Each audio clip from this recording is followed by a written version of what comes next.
Hello friends, आप सभी Aryan study के साथ जुड़ चुके हैं। आज की लेक्चर में हम लोग इंडियन पॉलिटी के अंतर्गत प्रस्तावना का डिस्कस करने वाले हैं। तो चलिए बिना देर के हुए स्टार्ट करते हैं। सर्वप्रथम पंडित जवाहरलाल नेहरू ने संविधान सभा के प्रथम बैठक के दौरान 13 दिसंबर 1946 ईस्वी को उन्होंने एक उद्देश्य प्रस्ताव रखा। सर्वप्रथम संविधान सभा के प्रथम बैठक के दौरान वही उद्देश्य प्रस्ताव संविधान सभा ने अपनी द्वितीय बैठक के दौरान 22 जनवरी 1947 ईस्वी को इसको स्वीकार किया। कब किया? 22 जनवरी 1947 ईस्वी को उद्देश्य प्रस्ताव को संविधान सभा ने अपने द्वितीय बैठक के दौरान इसको स्वीकृति प्रदान की। वही उद्देश्य प्रस्ताव बाद में हमारे भारतीय संविधान का प्रस्तावना बना। इस तरह से उद्देश्य प्रस्ताव को ही प्रस्तावना नाम दिया गया। अब समझते हैं कि भारतीय संविधान का जो प्रस्तावना हुआ वो 4 देशों से प्रभावित है। हमारे देश भारत का जो संविधान, भारतीय संविधान की प्रस्तावना है वो 4 देशों से प्रभावित है। पहला ऑस्ट्रेलिया।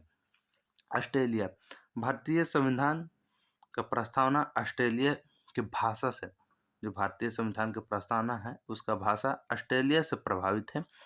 दूसरा में अमेरिका। विश्व का प्रथम देश अमेरिका है जिसने अपने संविधान में प्रस्तावना को शामिल किया। भारत अमेरिका के ही अनुसरण करते हुए अपने संविधान में प्रस्तावना को शामिल किया।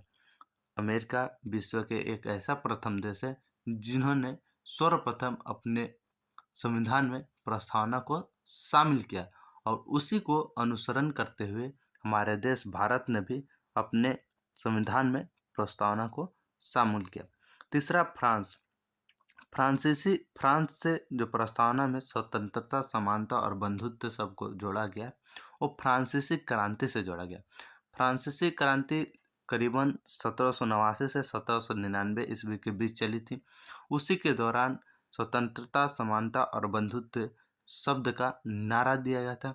उसी से प्रभावित होकर हमारे संविधान निर्माताओं ने हमारे संविधान के प्रस्तावना में बंधुत्व, समानता और स्वतंत्रता को जोड़ा गया। बंधुत्व को समानता, 2 समानता, प्रतिष्ठा और अवसर की, और स्वतंत्रता 5 प्रकार की स्वतंत्रता को जोड़े उन्होंने। विचार, अभिव्यक्ति, धर्म, विश्वास और उपासना। हमारे प्रस्तावना में स्वतंत्रता, समानता और बंधुत्व को जोड़ा गया फ्रांसीसी क्रांति के दौरान दिए हुए नारे के आधार पर। चौथा, रूसी क्रांति से प्रभावित होकर हमारे प्रस्तावना में न्याय शब्द को जोड़ा गया। आर्थिक, सामाजिक और राजनीतिक न्याय। रूसी क्रांति 1917 ईस्वी में हुई थी। उसी क्रांति के दौरान उसमें नारा दिया गया था सामाजिक, आर्थिक और राजनीतिक नारा। उसी से प्रभावित होकर हमारे संविधान निर्माताओं ने हमारे प्रस्तावना के अंतर्गत उन तीनों शब्दों को जोड़ा, न्याय को जोड़ा। बेरुवाड़ी 1960 ईस्वी में सुप्रीम कोर्ट ने यह कहा कि प्रस्तावना जो है हमारे संविधान का अंग नहीं है, जिस कारण संसद इसमें संशोधन नहीं कर सकता। क्या बोला? बेरुवाड़ी 1960 में सुप्रीम कोर्ट ने यह निर्णय दिया कि प्रस्तावना संविधान का अंग नहीं है, जिस कारण इसमें संसद जो है संशोधन नहीं कर सकता है। गोलकनाथ वाद 1967 ईस्वी में सुप्रीम कोर्ट ने प्रस्तावना को संविधान का आत्मा बताया। गोलकनाथ वाद 1967 में सुप्रीम कोर्ट ने प्रस्तावना का संविधान का आत्मा बताया और कहा प्रस्तावना अपरिवर्तनीय और शाश्वत है।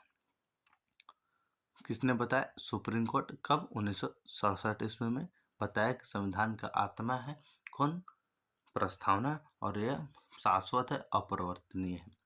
केशवानंद भारतीवाद 1973 ईस्वी में सुप्रीम कोर्ट ने यह कहा कि प्रस्तावना संविधान के अंग है तथा संसद संशोधन कर सकती है।